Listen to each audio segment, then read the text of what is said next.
Good morning, Trojans. Welcome back. Happy Wednesday to everyone. I hope that all of you are well and staying warm. Let's be honest, it is cold outside. Baby, it's cold. Baby, it's cold outside. And if you are in need of any winter clothing, that means hats, coats, gloves, please contact us. So semester 2 is sailing along. We are nearly 1/4 through the term already. Time keeps on slipping into the future. Next week, students' progress report comments are going to be sent home. So be sure that you're getting your work turned in and check with your teachers. You may want to start the semester off right so that you can earn all of your credits. 11th graders, the ACT is rapidly approaching and is scheduled for March the 9th. We are continuing to offer ACT prep each and every Wednesday. If you want to participate, please talk to any one of your teachers and they can give you the link code to participate on those Wednesdays. We have already received a numerous amount of recipes for our Bradley Tech cookbook. Good effort, really good indeed. And now if you are a culinary expert and want to share your ideas, please submit your recipe. You can get the link from your advisory teacher and you can upload it directly to the book. It's Valentine's Day, a day to be happy when you have a bae. It's Valentine's Day, a day to remind you that you have no baes. I'll eat a lot of chocolate, I didn't get chocolate. All these roses smell very nice. It's Valentine's Day, and I really, really love this day. This Friday, we are going to be celebrating Valentine's Day with a poetry slam. So please join us at 1:30 p.m. You can either read a poem or just come to listen. Everyone is welcome and encouraged to join. Hi everyone, it's Miss Babcock. Please make sure that you are also filling out and creating your Black History Month poster in your ACP classes, whether you're doing one together as a group or putting it in your own individual submission, because those are due February 23rd to Mr. Dowers by 1 p.m. My name is Hania and I am a 9th grader here at Bradley Tech. I'm encouraging all of you to attend the Valentine's Day Slam Poetry event today at 1:30 p.m. You can perform a poem or just come to listen. I also want to encourage all of you to attend all of your classes every day. Focus on hitting that home run by attending each class on time and for the full class period. Don't strike out by coming in late and missing important class time. Thank you. One final reminder is that next week we have no classes scheduled on Monday or Tuesday. Be sure that you sign in on Wednesday for first period and then join office hours throughout the morning to get caught up on any missing work you may have. If you haven't figured it out by now, I am a sports fan. You know, sports has an odd way of impacting our lives. And although the essence of sports is it's really merely a game, but it has been proven to be transformative throughout time. You know, when I was younger, my game of choice was baseball. Now, today, baseball is behind football and basketball in terms of popularity. But in the preceding eras, it really was the most popular game around.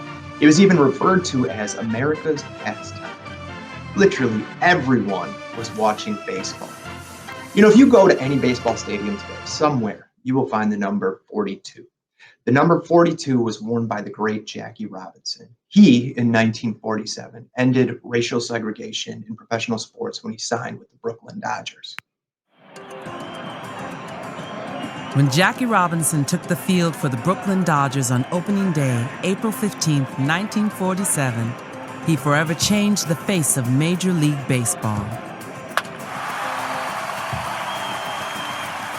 Robinson was the first African American to play in the majors in the 20th century, shattering the so-called color barrier a 50-year-old tradition of segregation.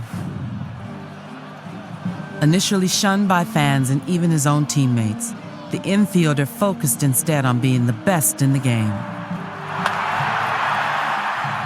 Robinson's raw talent soon gave Dodger fans reason to look beyond his skin color. By the end of his first season, he had racked up 12 home runs and a league-leading 29 steals, and took home the league's Rookie of the Year award. In 1949, he was named the National League's most valuable player with a batting average of .342.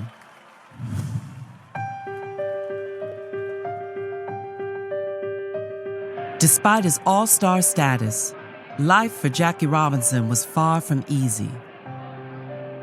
On the road, he was forced to stay in separate hotels.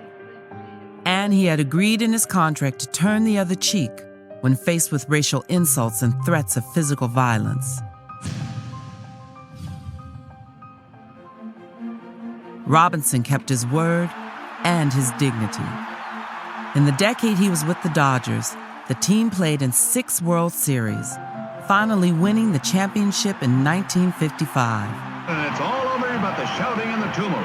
The Dodgers win it 2-0 and win their first World Series. And this day will live long in the memory of Brooklyn, USA. When Robinson retired from baseball in 1956, he became an outspoken champion of civil rights. Jackie Robinson wrote, "The right of every American to first-class citizenship is the most important issue of our time." Robinson's success had opened the floodgates for fellow African Americans. Within the first 5 years of his career, another 150 black baseball players had been signed to the minor and major leagues. And the Ambrose makes a one-hand catch. In 1962, Jackie Robinson became the first African American inducted into the Baseball Hall of Fame. His pioneering achievements, both on and off the field, broke down racial barriers and helped awaken America's conscience.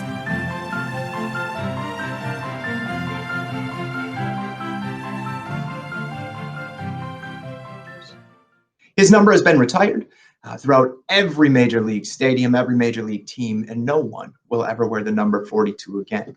Now, most of you guys already know this story. It was the focus of the hit 2013 film entitled 42. Another athlete who impacted civil rights a little closer to home was Hank Aaron. You may have heard his name recently as he passed away in January. Hank Aaron broke into the major leagues a few years after Jackie Robinson in 1954, beginning his career with Milwaukee Braves. Before he was the king, he was Henry Aaron from Mobile, Alabama. Alongside his 7 siblings, Henry grew up in a segregated neighborhood, often at the center of racial tension. I remember many times, as a little boy growing up, that the Ku Klux Klan would come marching down the street for no reason at all. My mother would tell me, said, "Son, go hide under the bed." Through all the hate, violence, and fear growing up, Aaron had one outlet. And my father asked me what I wanted to do, and I said, "I want to play Major League Baseball." My father knew good and well that if things stayed the way that they were, there was never going to be an opportunity. But thanks to the courage of one man, things didn't stay the way they were. In 1947, when Aaron was 13 years old, Jackie Robinson broke the color barrier. A year later, Aaron told his father he'd be in the big leagues before he retired, a prophecy he would eventually fulfill. Henry would begin his journey in 1952, quitting high school to join the Indianapolis Clowns of the Negro Leagues. I didn't have much to carry. I had a suitcase with one pair of pants in it. That's number one. And I had $2 in my pocket, so I had to make sure that I spent it very wisely. The Milwaukee Braves spent their money wisely, purchasing Aaron from the Clowns for $10,000.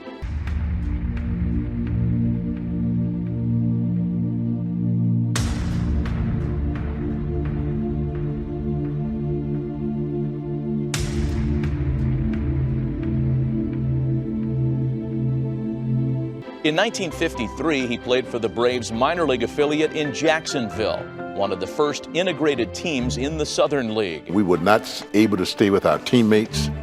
We wasn't able to change clothes in some of the ballparks with our teammates. You realized that they were not right, but by the same token, you felt like you had to do them in order to make things better for someone else who was coming behind.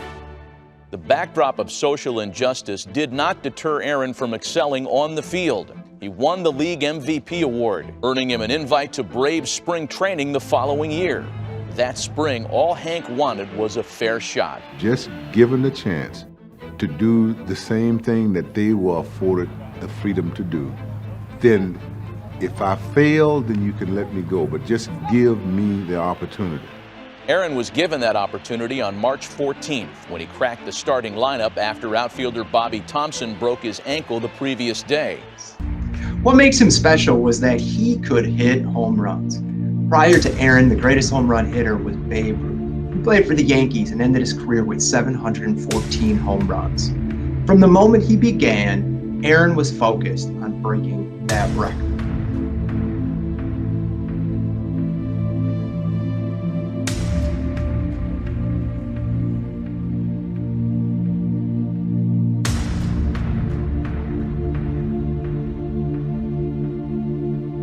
Throughout his pursuit, he was subjected to bigotry, racial abuse, and even death threats. But for those who played with and against Hank, he was much more than a great slugger. A lot of things wasn't recognized that Aaron did because he did it with such ease. Think about how many hits he had. And 3,700 and some odd hits, right? Close to 3,800. You take away the 755 home runs he hit, and he still got 3,000 hits. Aaron hit at least 40 home runs in 8 seasons, and by the end of 1973, he had 713 career home runs, just one shy of Babe Ruth's revered record, a record some people did not want him to break. And I got millions and millions of pieces of mail from people that were resentful simply because of the fact that who I was, and they just was not ready for a black man to break that record. I mean, he showed us the hate mail, yeah. Some of it. It was nasty. Some of it was just way nasty. It wasn't all from the South. It was from all over the country. Probably half of them was illegitimate, but one could be for real, and that would be the end. But despite that, he persisted. He used it as motivation to capture what he really wanted. And on April 8, 1974, Hank Aaron hit his 715th home run, breaking Babe Ruth's record. Here's the pitch by Downing, swinging. There's a drive into left center field. That ball is going to be out of here. It's gone. It's 7:15. There's a new home run champion of all time, and it's Henry Aaron.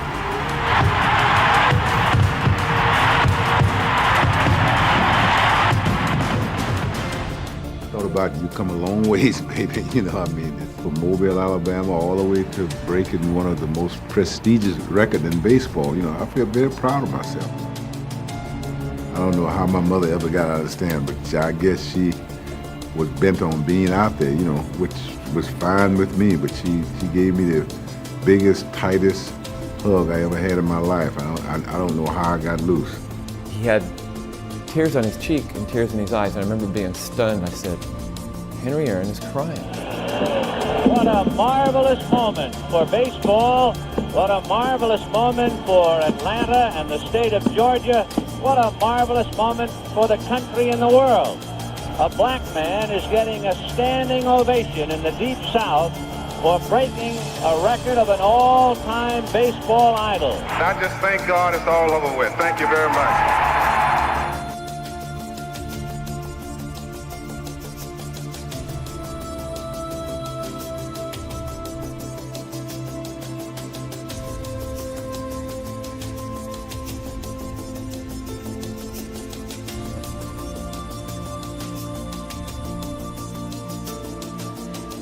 At the time he called it quits, Aaron was second all-time in runs and hits and had more home runs, RBIs, and total bases than anyone who ever played the game, a tribute to the remarkable quality and consistency of his career. The way to fame is like the way to heaven, through much tribulations.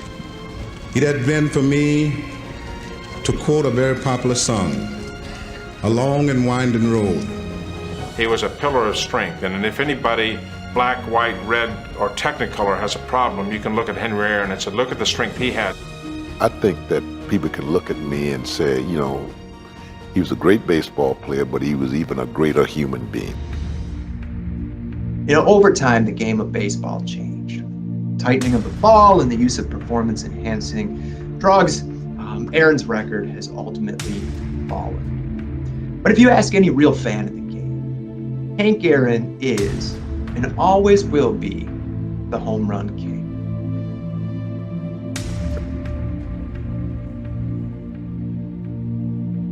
Remember, work hard and get smart.